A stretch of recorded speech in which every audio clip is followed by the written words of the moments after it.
Comprenez quelque chose. Le père de la Révolution communiquait beaucoup. Je parle ici de Thomas Sankara.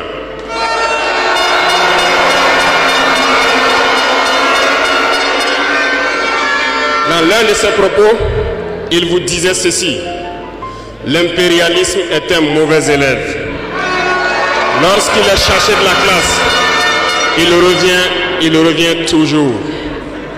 Et je me souviens qu'à son adresse à ses compères donc de la CEDEAO, il disait que pour rompre le cordon ombilical qui nous lie à l'impérialisme, n'allez pas chercher une maïticienne d'État avec des doigts futés et un ciseau bien aiguisé pour rompre ce cordon.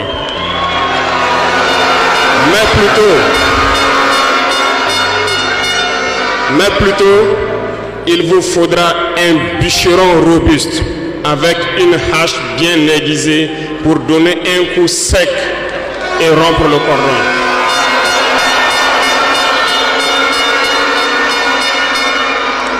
Cela veut tout dire. Je m'en vais vous expliquer un peu comment est-ce que l'impérialisme se comporte. Après l'assassinat du père de la Révolution,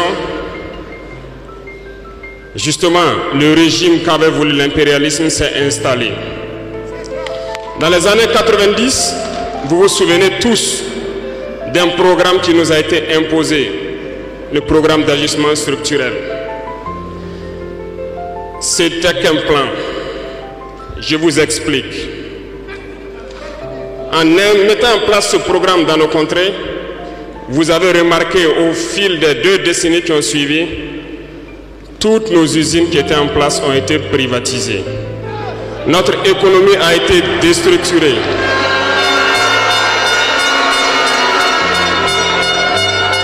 Ils ont mis en place un système néocolonial, un système de capitalisme sauvage qui ne profite qu'aux dirigeants et leurs amis, un cercle restreint.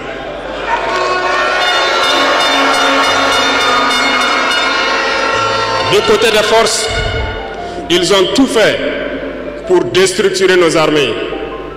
Ils ont dit de baisser le budget des armées, de ne plus les équiper, de ne plus s'entraîner. Ce qui a été fait dans la sous-région. Nos armées ont été réduites en néant. Ils préparaient la chose. Pendant ce temps, les grands pays comme le Niger, le Mali ont connu une résurgence de ce qu'ils ont appelé des rébellions. Des séparatistes